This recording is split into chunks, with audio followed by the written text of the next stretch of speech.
Coucou! Alors, je te fais cette vidéo à contre-jour parce que j'ai envie que tu profites un peu de la vue de derrière et que tu vois un petit peu le temps qu'il fait au Danemark fin mars 2019. Donc le printemps vient d'arriver et il fait vraiment bon et je suis hyper contente et ça me rend super heureuse. Je vais essayer de faire une vidéo assez courte. D'ailleurs je vais mettre un chrono parce qu'en fait j'ai pas beaucoup de temps. Voilà, donc j'avais envie de te faire cette vidéo parce que ça fait 6 mois que je suis au Danemark et pendant 6 mois j'ai vécu dans un dortoir international. Donc on était 15 à mon niveau, on avait chacun notre chambre avec notre salle de bain et après on partageait une chambre en commun et on était tous des universitaires. Donc il y avait soit des étudiants en PhD, en thèse comme moi, soit des étudiants après la thèse. D'ailleurs c'est pas des étudiants, soit des scientifiques qui étaient après la thèse, soit parfois des professeurs qui avaient la cinquantaine qui sont venus dans mon dortoir et c'était une expérience magique. C'était, je suis vraiment triste de partir, je suis contente parce que j'ai une nouvelle aventure. Maintenant j'ai 2 colocs qui sont danois, donc je vais découvrir un autre aspect de la colocation et c'est la première fois de ma vie que je vais vraiment être en colocation dans un vrai appart où par exemple je vais partager une salle de bain avec d'autres personnes qui ne sont pas des personnes avec qui je suis en couple ou de ma famille. Et je suis très contente aussi de vivre cette expérience. Mais là c'est vrai que c'est la fin de l'aventure au dortoir international d'Aarhus et j'avais envie de faire un petit peu un bilan de ce que ça m'a apporté.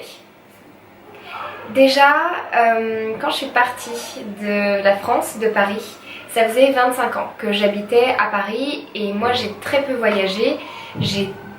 Même en France, j'ai assez peu souvent, je suis assez peu souvent sortie de Paris et je n'avais jamais vécu ailleurs en France qu'à Paris par exemple. Et quand je suis partie de Paris, j'étais hyper heureuse parce que je n'en pouvais plus de vivre à Paris. Je trouvais que c'était hyper stressant. Je trouvais que les gens n'étaient pas gentils. Je trouvais que les gens n'étaient pas bienveillants. Il y avait aussi beaucoup d'harcèlement de rue et ça me pesait. Les rapports avec les hommes me pesaient énormément. Quand je sortais en boîte, j'avais du mal à profiter parce qu'il y a toujours beaucoup d'hommes qui venaient me parler, qui étaient hyper lourds, hyper insistants, même quand je disais que j'avais pas envie de leur parler ou que j'avais pas envie de danser avec eux. Il y avait pas mal de mains baladeuses, dans le métro aussi, il y a les frotteurs, il y a les mecs qui te regardent, qui te suivent dans la rue ou qui viennent te parler dans la rue et moi j'avais juste envie de marcher d'un point A à un point B et très souvent, tous les jours, quand je sortais, j'avais au moins un homme qui me regardait bizarrement. Et après ça arrivait je pense une fois par semaine que quelqu'un vienne me parler dans la rue. Voilà, donc c'était tout le temps et c'était vraiment oppressant pour moi. Et puis aussi Paris, j'y ai beaucoup travaillé, j'y ai fait mes études. Et du coup j'avais un rythme assez stressant parce que je travaillais beaucoup. Et c'est vrai que faire le métro boulot dodo à Paris, c'est quelque chose de vraiment très triste. Moi, ça me rendait hyper triste. Après, j'ai été plus ou moins au chômage pendant 2 ans. En tout cas, je n'ai quasiment pas eu d'activité imposée pendant 2 ans. Et là, ma vision de Paris a déjà beaucoup changé. Même s'il y avait toujours les Parisiens stressés et pas vraiment de bonne humeur, j'ai pu en fait me décaler dans mon rythme et donc être moins en présence de la grosse masse. Et j'ai pu profiter de Paris le matin, en semaine. Et ça a vraiment changé aussi ma vision de Paris. Et c'est vrai que là, j'ai commencé à apprécier un peu plus Paris. Mais c'est vrai que travailler, partir le matin en même temps que tout le monde au travail, revenir le soir en même temps que tout le monde dans le métro, sortir en même temps que tout le monde dans les restos bondés, ne pas avoir de place, être toujours collé, même dans la brasserie, être toujours collé à ton voisin, c'est quelque chose que je ne supportais plus. Et quand je suis arrivée au Danemark, c'était magnifique. C'était magnifique parce qu'au Danemark, ils ont une population bien plus faible. Je crois que la population danoise n'atteint pas la population en Île-de-France. Ils ont donc une densité beaucoup plus faible de population et c'est magnifique. C'est ce qu'il me fallait. C'est vraiment ce dont j'avais besoin. Donc je suis arrivée au Danemark avec la place d'exister, de prendre la place que j'avais envie de prendre dans l'espace public. Aucun harcèlement de rue. En 6 mois, je me suis énormément baladée, seule et accompagnée dans la rue. Aucun harcèlement de rue. Zéro, nada. Je sens des regards, mais c'est des regards vraiment bienveillants. En plus, j'ai un accoutrement un peu rigolo avec ma combi de ski rouge. Donc je sens des regards. Parfois, il y a des hommes qui me regardent et je pense qu'ils me trouvent jolie. Mais ce n'est pas le regard que j'ai ressenti, que je ressentais en tout cas à Paris, où c'était plus, les hommes avaient plus un regard un peu de prédateur. Je me sentais plus comme un bout de viande et je trouvais vraiment que les hommes me regardaient en se disant toi j'ai bien envie de te mettre dans mon lit. Alors que les regards des hommes ici, je trouve qu'il y a une attitude différente et je trouve que ce sont plus des regards en fait oh t'es jolie ou ce que tu dégages est beau et j'aime ça et je l'apprécie. Et peut-être que c'est pas du tout le cas, hein. Peut-être que c'est pas du tout ce qu'ils se disent.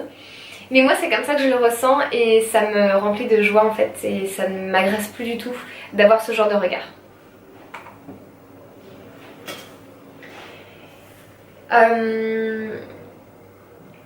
Aussi les Danois sont très bienveillants.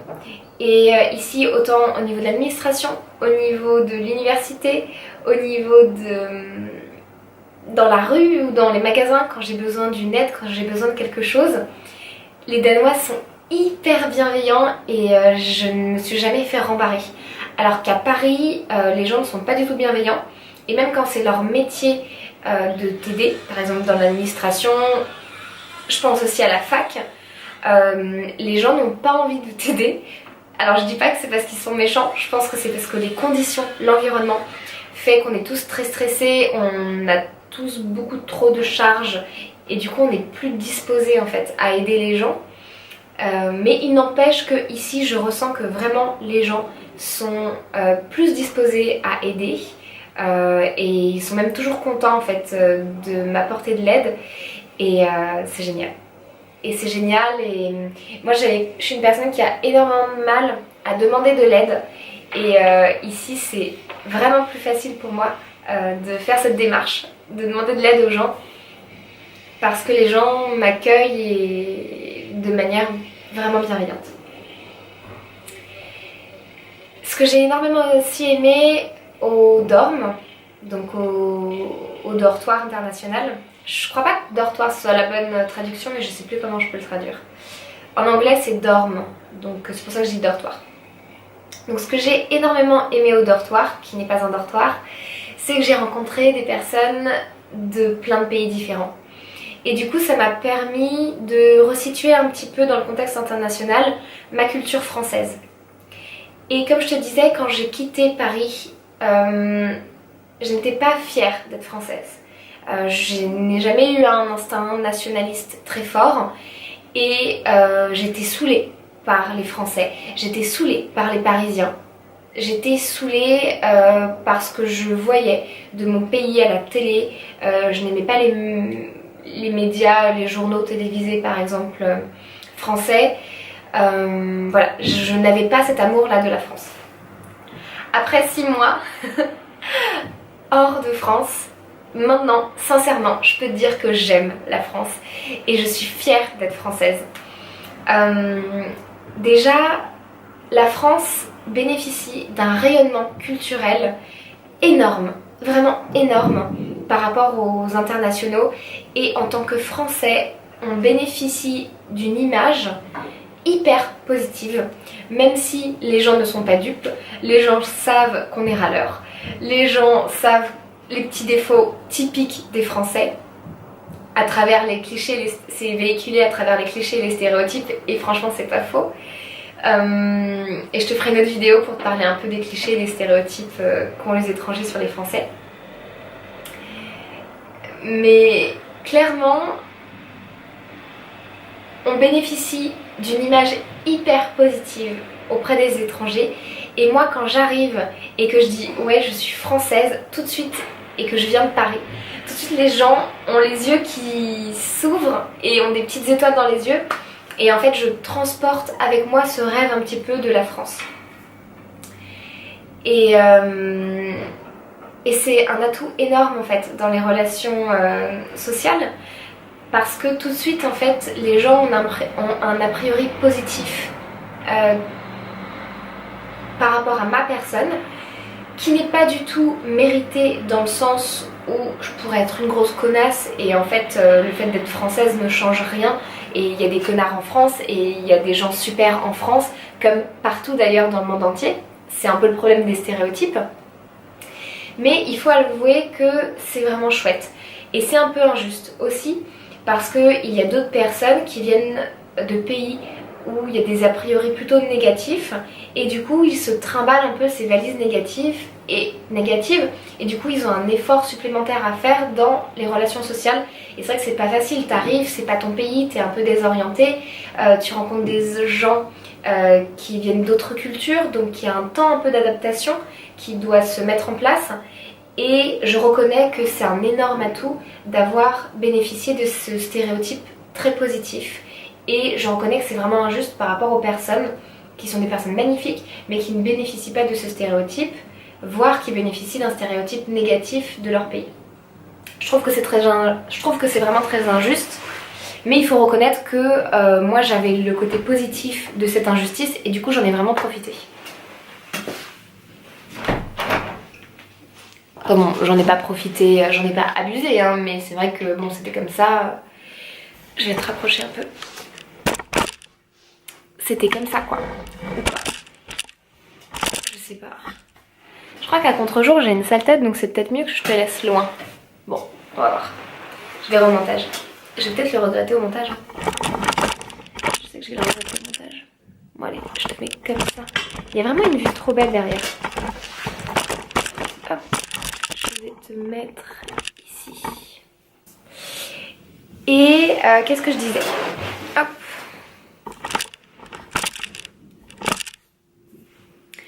Et je ne sais plus ce que je disais, mais voilà.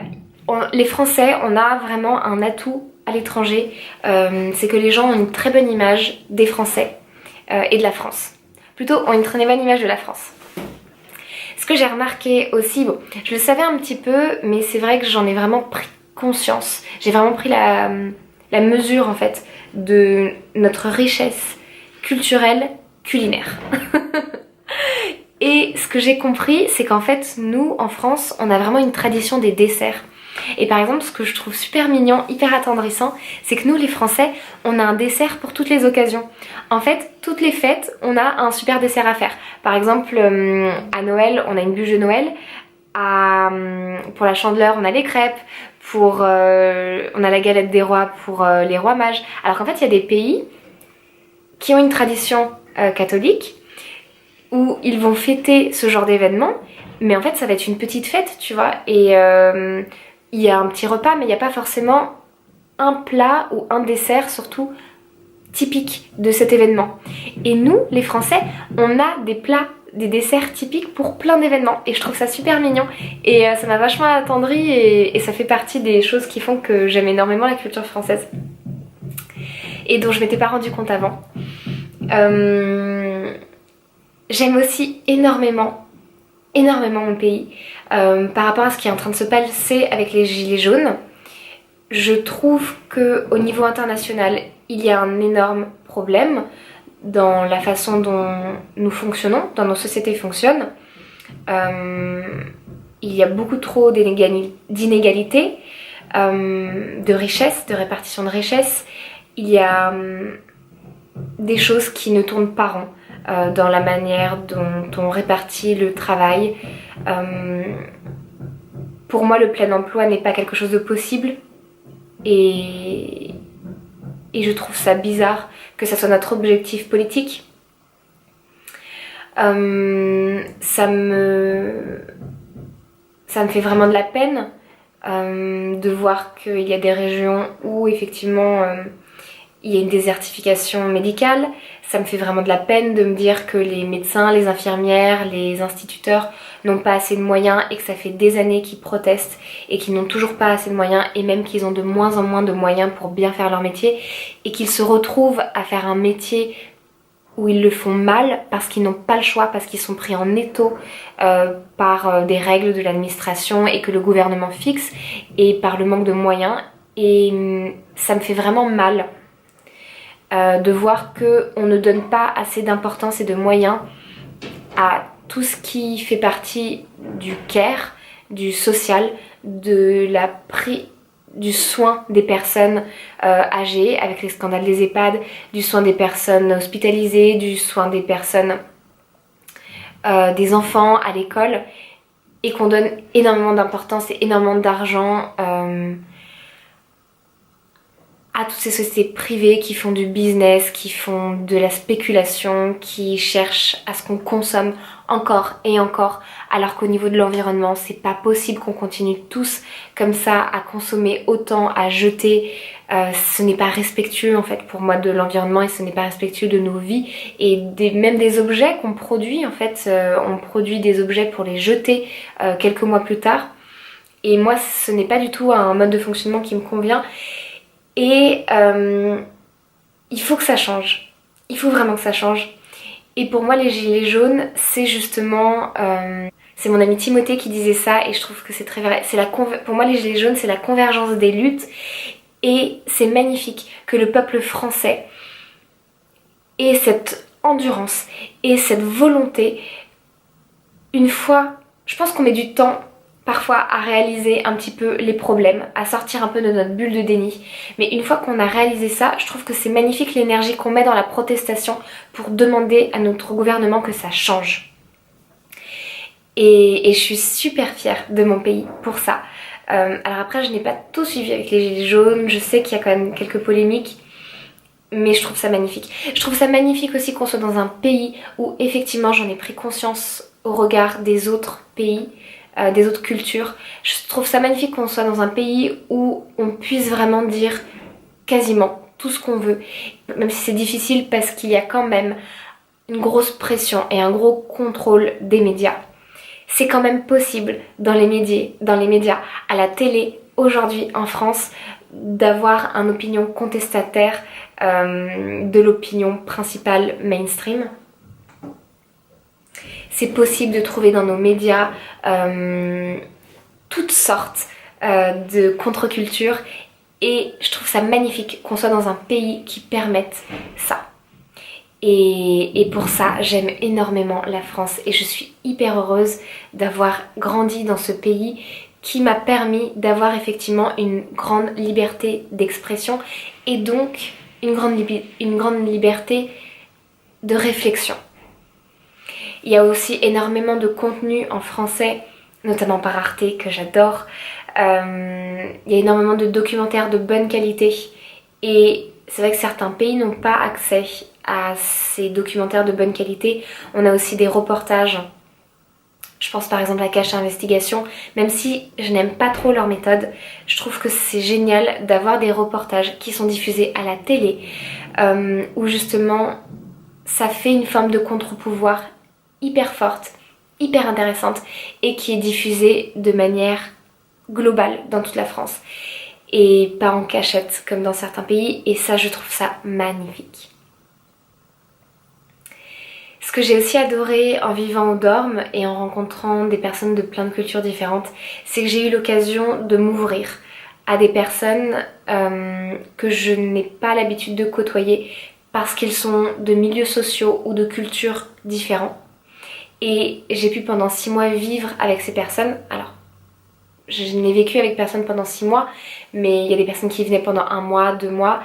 Mais le fait de vivre, de partager une cuisine, de partager parfois du coup un peu un quotidien et d'être aussi déracinés tous ensemble, ça nous a vachement liés. Et ça a fait que j'ai pu me lier à des personnes qui étaient de cultures complètement différentes, qui avaient des opinions mais complètement à l'opposé de mes opinions. Et d'arriver à trouver un lien et d'arriver à créer un lien et c'était magnifique. Et par exemple j'avais énormément d'a priori négatifs contre les musulmans. Et j'ai vécu pendant quelques mois avec une égyptienne très musulmane, très pratiquante et très croyante, et de manière très stricte. Et en fait j'ai découvert qu'elle était féministe, mais féministe à sa manière, et que c'était vraiment une femme forte. Et j'avais l'a priori que ça allait vraiment être une femme soumise en fait, parce qu'elle était ultra pratiquante. Et en fait je me suis rendu compte que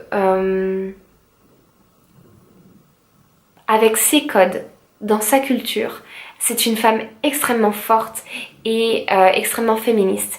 Et j'ai trouvé ça magnifique de me rendre compte que j'avais tort et de me rendre compte que mes stéréotypes et mes clichés et mes a priori négatifs étaient faux.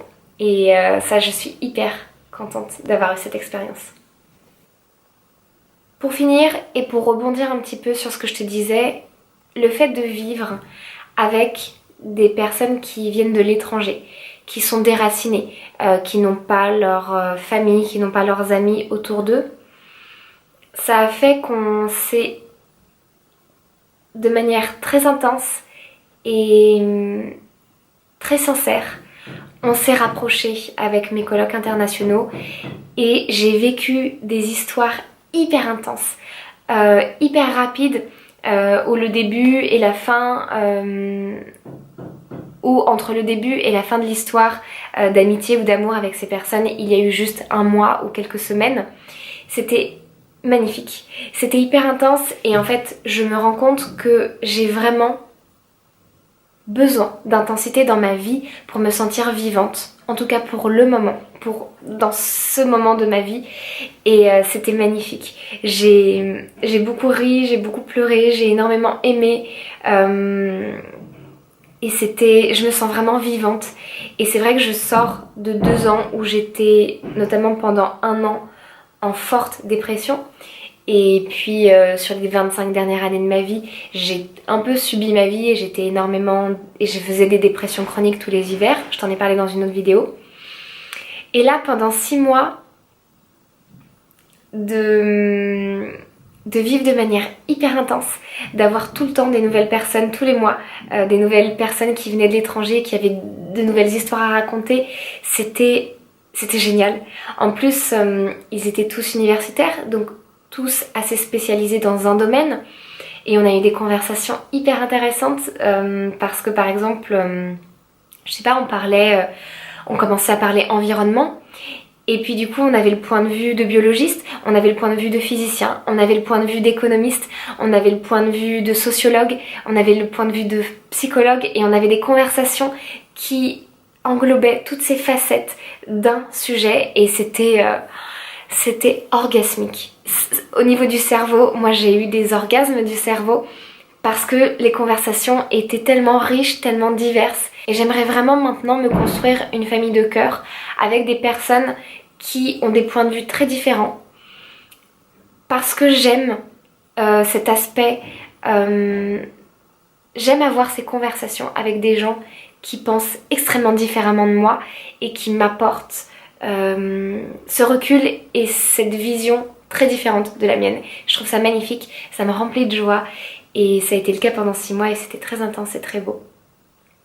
Ah oui, et aussi une dernière chose quand même que je voulais te dire, c'est que cette expérience de partir à l'étranger, de me débrouiller toute seule, de pas avoir mes parents, de pas avoir ma maman qui s'occupe très bien de moi à côté de moi, de pas pouvoir compter sur des familles, de ne pas pouvoir compter sur mes amis, ça m'a permis de me rendre compte qu'en fait j'étais capable de faire plein de choses toute seule, par exemple au niveau de l'administration, par exemple chercher un appartement, oui c'est surtout ça quoi je pensais.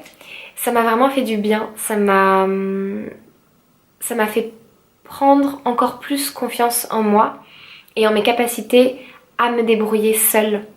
Et pour moi, c'est quelque chose de très important parce que pendant très très longtemps, j'ai été dépendante des autres. Enfin, je suis toujours dépendante des autres. Je pense qu'on est tous un peu dépendants des autres. On est... En tant qu'humain, on est des animaux sociaux et on a besoin des rapports avec les autres. Mais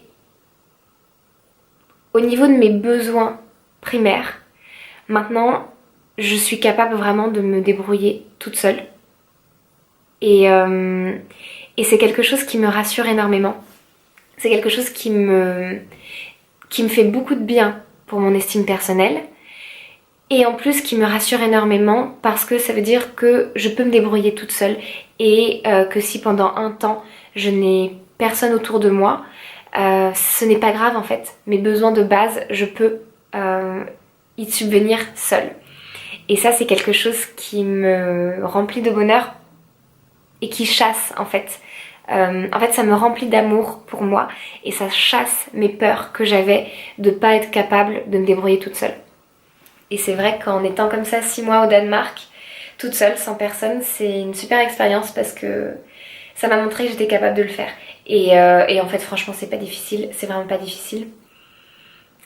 Et c'est chouette de s'en rendre compte. Bon, je m'arrête là, je t'embrasse fort, je te dis à bientôt pour de nouvelles vidéos.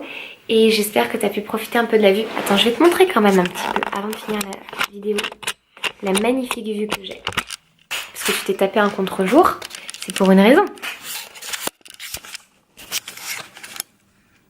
Regarde. Regarde comme elles sont trop mignonnes, ces petites maisons. Elles sont toutes colorées, c'est des maisons individuelles.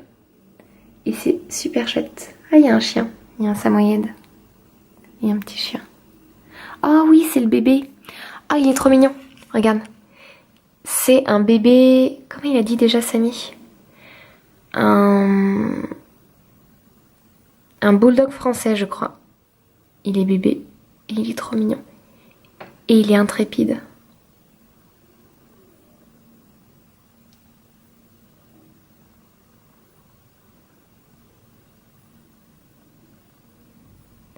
Bon, je m'arrête là, je t'embrasse fort et je termine la vidéo sur ce bébé.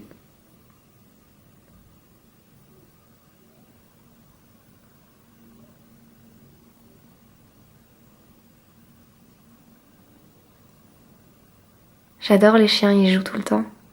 Ils adorent jouer. Ah, c'est l'heure.